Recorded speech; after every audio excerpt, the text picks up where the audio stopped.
कहानी की शुरुआत होती है जंगल में शिकारियों की एक टीम से, जिन्होंने कई सारे जानवरों को मार दिया था और ये सभी शिकारी जानवरों का शिकार करके उनकी खालों को निकालकर शहर में बेचा करते थे। ये लोग खालों को बांधकर बस यहाँ से निकलने की तैयारी करने ही वाले थे कि तभी जंगल के आदिवासी लोग इन पर हमला कर देते हैं और इन्हें चारों तरफ से घेर लेते हैं। जंगल के आदिवासी लोग बहुत ज्यादा गुस्से में होते हैं और इन पर तीर बरसाना शुरू कर देते हैं, जिससे शिकारी टीम के बहुत सारे लोग मारे जाते हैं। और ये आदिवासी कबीला इसलिए हमला करता है क्योंकि उनका जो सरदार होता है उसकी बेटी को किसी ने किडनैप कर लिया था और उन आदिवासी लोगों को लगता है कि ये इन्हीं शिकारी लोगों का काम है। ये लोग भी उन आदिवासियों से मुकाबला करते हैं, पर आदिवासी तादाद में ज्यादा होते हैं, इसलिए ये लोग उनका मुकाबला नहीं कर पाते और इनके कई सारे लोग मारे जाते हैं। अब शिकारी टीम के कैप्टन को भी समझ आ चुका था कि अगर आदिवासियों से लड़ेंगे तो हम सब मारे जाएंगे, इसलिए वो अपनी टीम से कहता है कि जितनी खाल हो सके उठाओ और उन्हें लेकर जल्दी से बोट पर चले जाओ। यहाँ मूवी का मेन कैरेक्टर ग्लास अपने बेटे के पास आता है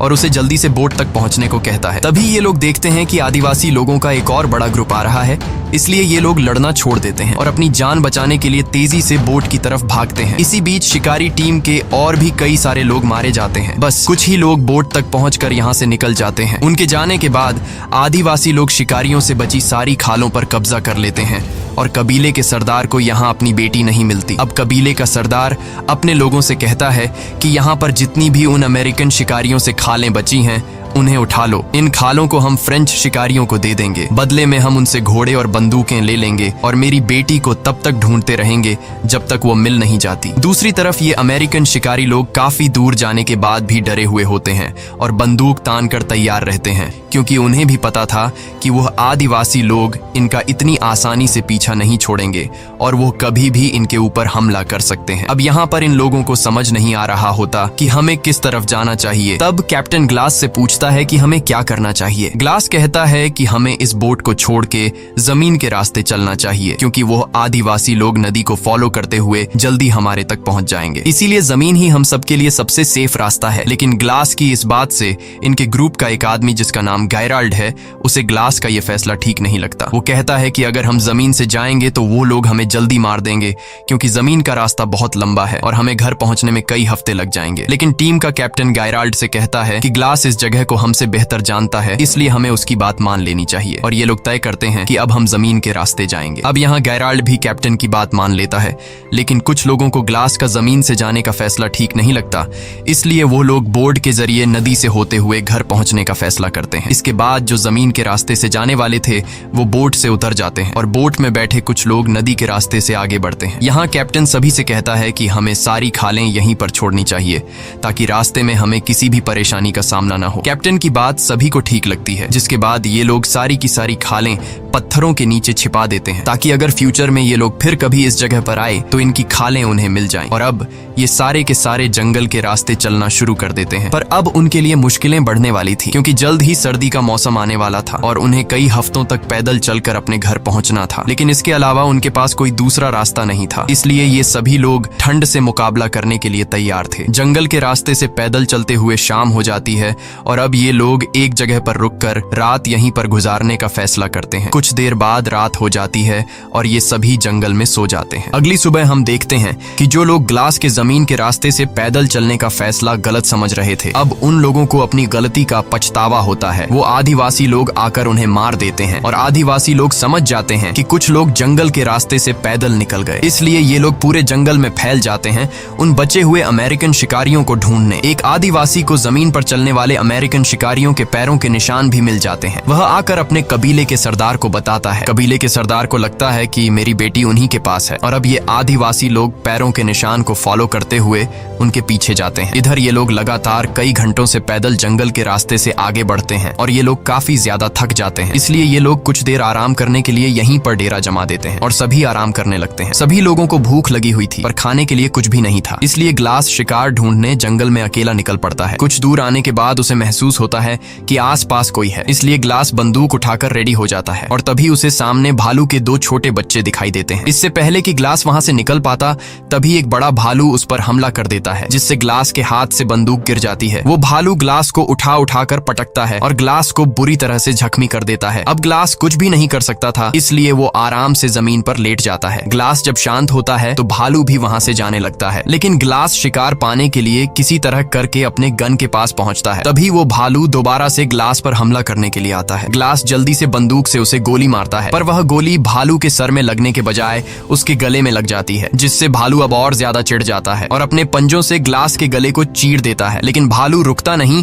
और वो ग्लास के पूरी बॉडी को बुरी तरह से अपने पंजों से काट देता है। गोली लगने की वजह से भालू भी कमजोर हो चुका था। ग्लास अब किसी तरह करके चाकू निकालकर उस भालू पर कई वार करता है, जिससे ये दोनों ढलान से लुढ़कते हुए नीचे गिर जाते हैं, जिसके बाद वह भालू भी ग्लास के ऊपर गिर जाता है। लेकिन भालू मर चुका था और ग्लास भी लगभग मर ही चुका होता है, क्योंकि भालू ने उसका गला पूरी तरह से फाड़ दिया था और इसकी पूरी बॉडी पर गहरे जख्म थे। ग्लास बहुत ही ज्यादा तकलीफ में था। ग्लास ने जब भालू पर गोली चलाई थी तब गोली की आवाज उसके साथियों ने सुन ली थी, इसलिए ग्लास के साथी उसे ढूंढते हुए वहां पर पहुंच जाते हैं और वो देखते हैं कि ग्लास के ऊपर भालू गिरा हुआ है। वो बड़ी मुश्किल से भालू को उसके ऊपर से हटाते हैं और ग्लास को अपने साथ ले जाते हैं। अब उनमें से एक आदमी ग्लास के घावों को सीना शुरू करता है। दर्द के मारे ग्लास का बुरा हाल हो गया था। उसका गला बुरी तरह से कट चुका है और उसके पूरे बॉडी पर काफी गहरे जख्म हैं। ग्लास के जख्मों को देखते हुए ये लोग समझते हैं कि ग्लास अब जिंदा नहीं रह पाएगा और कुछ ही घंटों में उसकी मौत हो जाएगी। दूसरी तरफ आदिवासी कबीले का सरदार अमेरिकन शिकारियों से जो खालें बची हुई थीं, वो इन खालों को फ्रेंच शिकारियों को दे देता है, जिसके बदले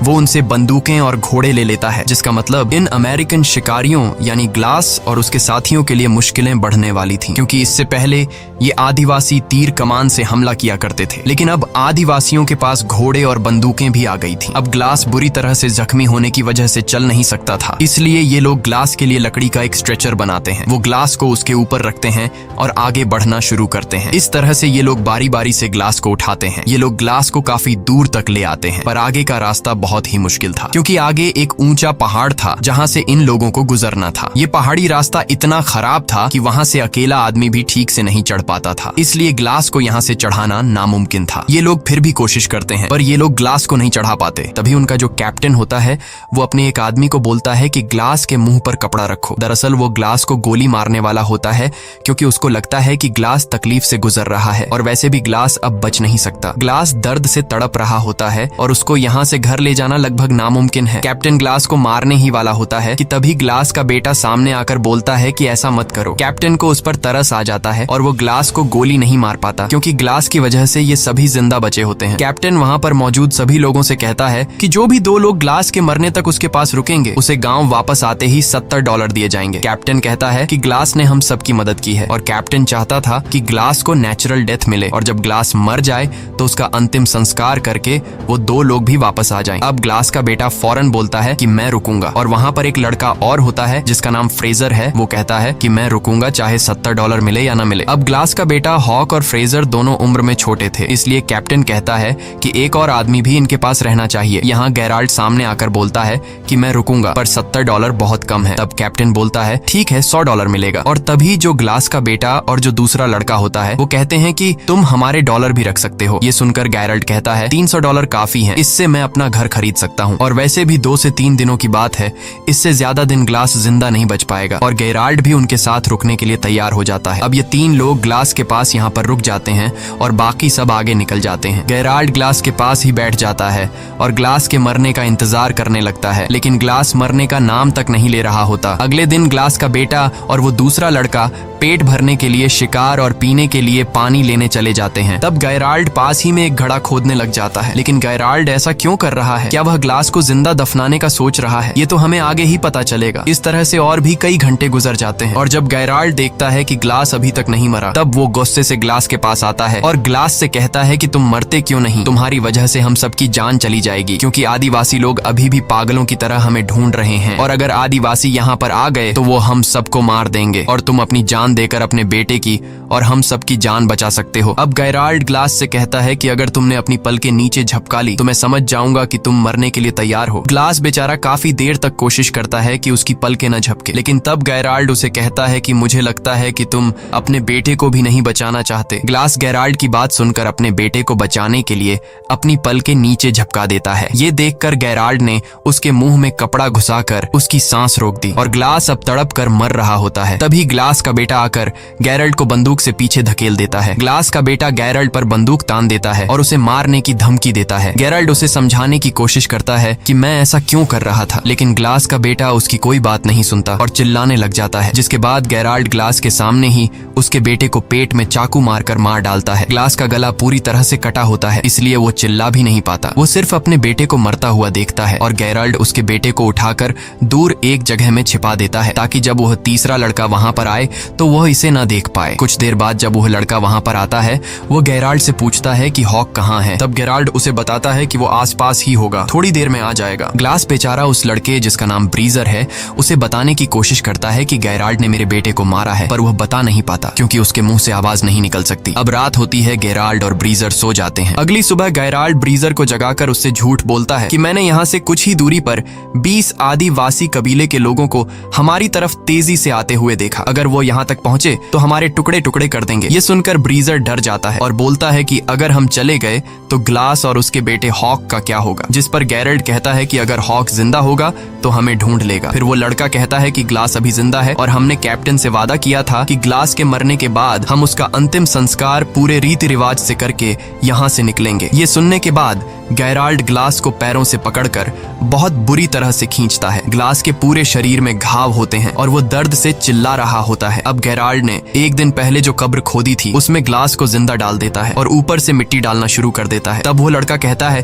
कि ये तुम क्या कर रहे हो। गेराल्ड कहता है कि ये आज नहीं तो कल मर ही जाएगा और जैसा कि हमने वादा किया था उसका अंतिम संस्कार पूरे रीति रिवाज से किया जाएगा, तो मैंने अपना वादा पूरा कर लिया है। वो उसके ऊपर थोड़ी सी मिट्टी डाल देता है और वहां से चला जाता है और उस लड़के को बोलता है कि तुम भी मेरे साथ चलो। ब्रीजर को ग्लास के इस हाल के लिए बहुत दुख होता है। वो ग्लास से कहता है कि सॉरी मिस्टर ग्लास, मुझे जाना होगा, और ये कहकर वो पानी की एक बॉटल ग्लास के ऊपर रखकर वहां से निकल जाता है। अब यहाँ पर ग्लास अकेला है, वो तड़प रहा है। ग्लास कई घंटों तक उसी जगह पर जहाँ उसे दफनाकर चले गए थे अधमरी हालत में लेटा रहता है। वो सोचता है कि यहाँ पड़े पड़े वैसे भी मरना है तो क्यों न बचने की कोशिश की जाए। वो पूरी हिम्मत जुटाकर अपने हाथ पैर हिलाता है और बहुत तकलीफ से गुजरकर वो कब्र से बाहर निकलता है। ग्लास बहुत ज्यादा तकलीफ में होता है। वो रेंगते हुए सीधा उस जगह पर जाता है जहाँ उसके बेटे की लाश है। वो अपने बेटे की लाश को देखकर पूरी तरह से टूट जाता है और बदले की आग में जलने लगता है। उसके बाद वो अपने बेटे की लाश के ऊपर सिर रखकर सो जाता है। दूसरी तरफ सुबह होने पर गेराल्ड ब्रीजर को उठाकर कहता है कि जल्दी उठो, हमें यहाँ से निकलना होगा। आदिवासी कबीले के 12 लोग हमारे पीछे आ रहे हैं। ये सुनकर ब्रीजर गेराल्ड से कहता है कि तुमने तो कहा था हमारे पीछे 20 लोग लगे हैं। वो समझ जाता है कि गेराल्ड ने उससे झूठ कहा था, इसलिए वो गेराल्ड पर बंदूक तान लेता है। तब गेराल्ड ब्रीजर से कहता है कि तुम्हें तो मेरा शुक्रिया अदा करना चाहिए। मैंने तुम्हारी जान बचाई और तुम्हें डराना जरूरी था, क्योंकि एक अधमरे इंसान के साथ हम अपनी जान खतरे में नहीं डाल सकते थे। वैसे भी ग्लास मरने वाला था और अगर तुम जिंदा रहना चाहते हो तो मैं जैसा कहता हूँ वैसा करो, वरना तुम अकेले ग्लास के पास वापस जा सकते हो। ये सुनकर डर के मारे ब्रीजर गेराल्ड की बात मान लेता है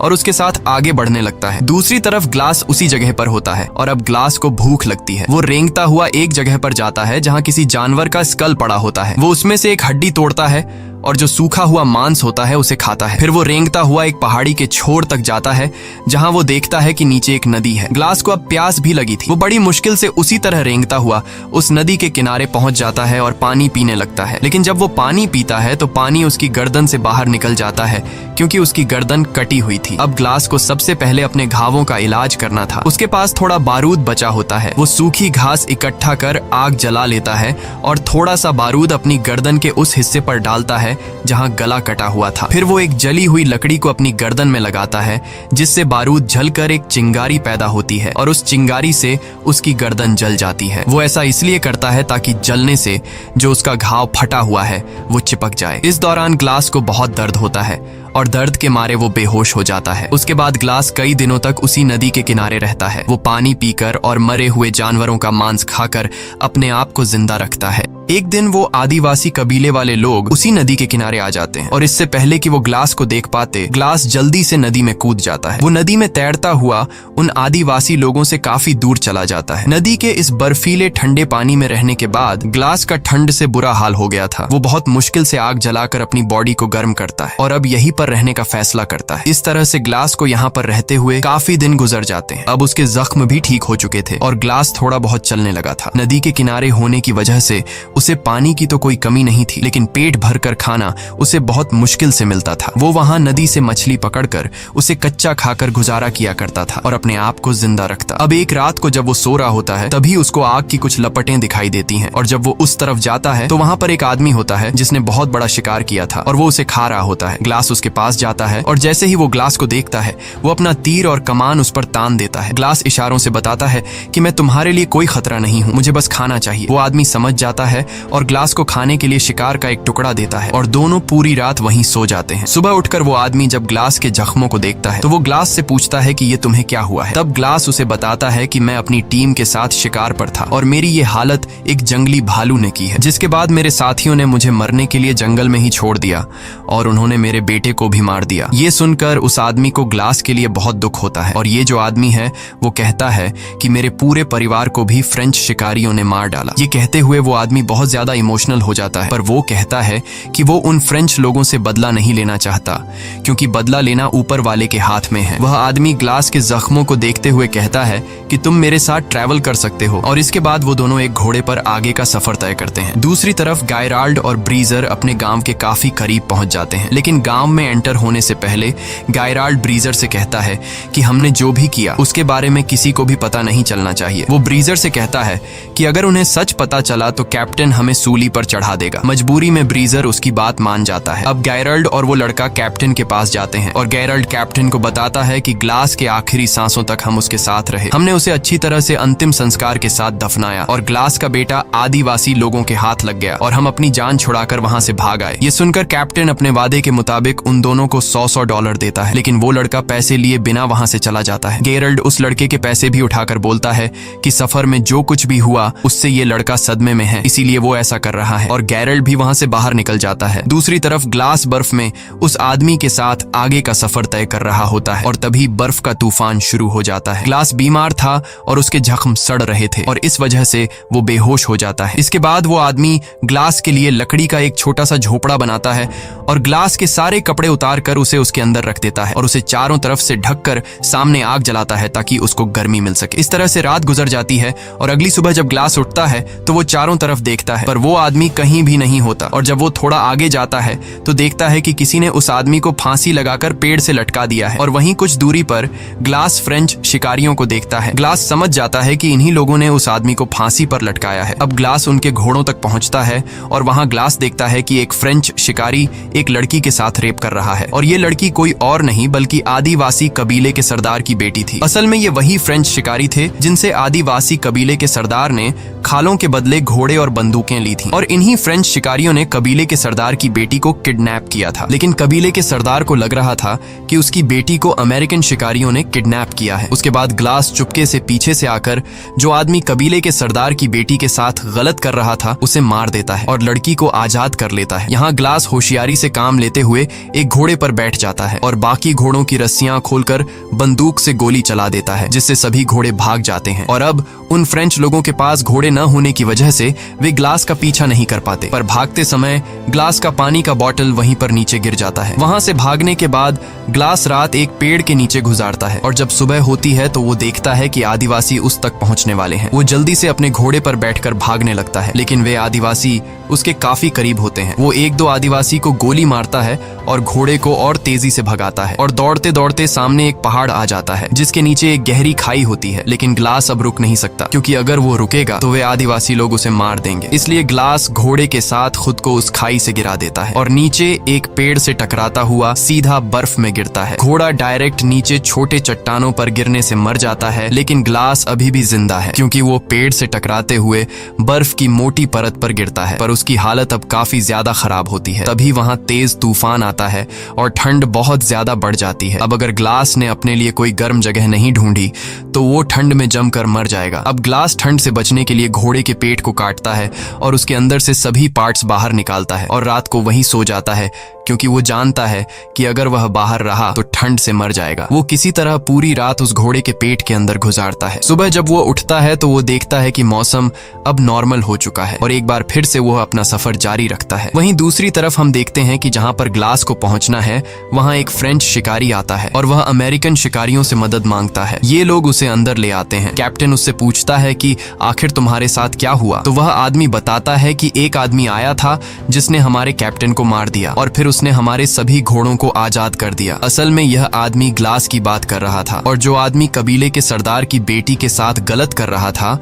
वह असल में उन फ्रेंच शिकारियों का कैप्टन था। वह आदमी बताता है कि घोड़ों के आजाद होने के बाद हमारी पूरी टीम बिखर गई। सर्दी के चलते हमारे कुछ लोग मर गए और कुछ को तो बेड़ियों ने मार दिया। सबूत के तौर पर यह आदमी इन लोगों को अपने साथियों का कुछ सामान दिखाता है और वह एक पानी की बोतल को दिखाते हुए कहता है कि जिस आदमी ने हमारे कैप्टन को मारा उसे जाते हुए यह पानी की बोतल गिर गई थी और यह वही बोतल होती है जो ब्रीजर ने ग्लास को उस जगह छोड़ते हुए उसके ऊपर रख कर आ गया था। ब्रीजर कहता है कि यह तो ग्लास की बोतल है जो कि मैंने उसे दी थी। अब ये लोग उस आदमी से पूछते हैं कि ग्लास ने तुम्हारे कैप्टन को कहाँ मारा था और वह आदमी 30 मील दूर वह जगह उन्हें बता देता है। जिसके बाद कैप्टन ब्रेजर और कुछ लोग ग्लास को ढूंढने के लिए घोड़ों पर निकल पड़ते हैं और यहाँ गेराल्ड को समझ आ जाता है कि अब वो फंसने वाला है। कई घंटों के सफर के बाद रात हो जाती है और ये लोग उस जगह तक पहुंच जाते हैं जहां पर उस आदमी को बोतल मिली थी। कैप्टन सभी लोगों को चारों तरफ ग्लास को ढूंढने के लिए कहता है और तभी उन्हें दूर से एक आदमी दिखाई देता है। जब ये लोग उसके करीब जाते हैं तो वो कोई और नहीं बल्कि ग्लास होता है और ग्लास को देखकर कैप्टन एकदम शॉक हो जाता है, क्योंकि गेराल्ड ने तो उसे मरा हुआ बता दिया था। कैप्टन ग्लास के पास आकर उससे पूछता है कि तुम्हारे साथ क्या हुआ था। तब ग्लास उसे सारी सच्चाई बता देता है। जिसके बाद कैप्टन गेराल्ड को पकड़ने के लिए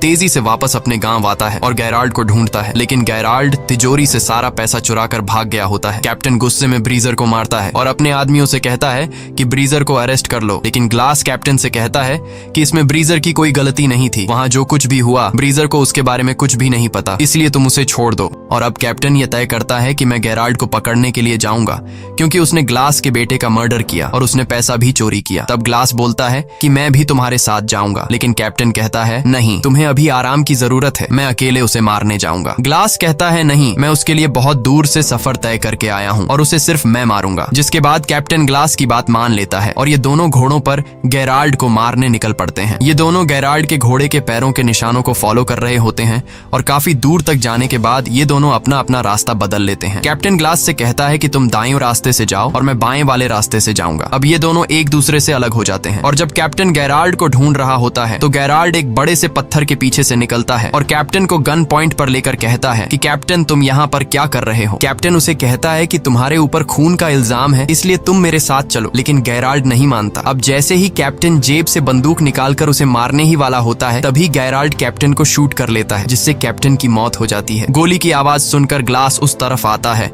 और ग्लास देखता है कि वहां पर कैप्टन की लाश पड़ी हुई है और गेराल्ड भाग चुका है। अब ग्लास समझदारी से काम लेते हुए लकड़ी की एक बड़ी टहनी तोड़ता है और उसे कैप्टन की पीठ पर लगा देता है ताकि उसकी पीठ सीधी हो जाए। जिसके बाद वह कैप्टन को घोड़े पर बिठा देता है और खुद पीछे वाले घोड़े पर लाश की तरह लेट जाता है ताकि गेराल्ड को ये लगे कि आगे ग्लास है और पीछे जो लेटा हुआ है वो कैप्टन की डेड बॉडी है। और होता भी ऐसा ही है। इन घोड़ों को देखकर गेराल्ड को लगता है कि आगे जो है वो ग्लास है और पीछे जो लेटा हुआ है वो कैप्टन की लाश है। जिसके बाद वह आगे वाले आदमी पर गोली चला देता है और गोली लगते ही वह गिर जाता है। गेराल्ड खुश हो जाता है और उसे लगता है कि ग्लास भी अब मर चुका है। वह धीरे धीरे डेड बॉडी की तरफ आता है। जब वह डेड बॉडी तक पहुंचता है और बॉडी को पलटता है तो उसे पता चलता है कि ये ग्लास नहीं बल्कि कैप्टन है। अब इससे पहले कि गेराल्ड कुछ कर पाता तभी ग्लास पीछे वाले घोड़े से उठकर गेराल्ड पर गोली चलाता है। ये गोली गेराल्ड के कंधे में लगती है और वह वहां से भागने लगता है। तब ग्लास भी उसका पीछा करता है और पीछा करते करते वह एक नदी के किनारे पहुंच जाता है। जहां पर इन दोनों के बीच एक बड़ी फाइट होती है। ये दोनों ही एक दूसरे को बुरी तरह से घायल कर देते हैं और तभी हम देखते हैं कि नदी के उस पार वो आदिवासी कबीले वाले आ जाते हैं जो इन लोगों को मारना चाहते हैं। और जब ग्लास गेरल्ड को मारने वाला होता है तभी उसे उस आदमी की याद आती है जिसने उसे खाने के लिए मांस दिया था और बाद में फ्रेंच लोगों ने उसे सूली पर चढ़ा दिया था। उसने एक बार ग्लास से कहा था कि जो इंसान किसी दूसरे इंसान के साथ बुरा करता है उससे बदला लेने के बजाय ऊपर वाले के सहारे पर छोड़ देना चाहिए। इसलिए ग्लास भी गेराल्ड को नदी में छोड़ देता है। नदी में बहते हुए गेराल्ड दूसरी तरफ पहुंच जाता है जहां वो आदिवासी उसे पकड़कर मार देते हैं और अब वे लोग नदी पार करके ग्लास की तरफ आते हैं, पर वे लोग ग्लास को कुछ नहीं कहते और ग्लास को वहां पर छोड़कर जाने लगते हैं। असल में कबीले के सरदार को उसकी बेटी मिल गई होती है और ये वही लड़की होती है जिसका रेप होते हुए एक बार ग्लास ने उसे फ्रेंच लोगों से बचाया था। ये लड़की अपने पिता को ग्लास के बारे में बताती है कि उसने मेरी जान बचाई थी और यही वजह होती है कि वे लोग ग्लास को वहां पर छोड़कर चले जाते हैं। इसी के साथ ये कहानी खत्म हो जाती है। अगर आपको वीडियो अच्छी लगी हो तो हमारे चैनल को सब्सक्राइब और वीडियो को लाइक जरूर कीजिएगा।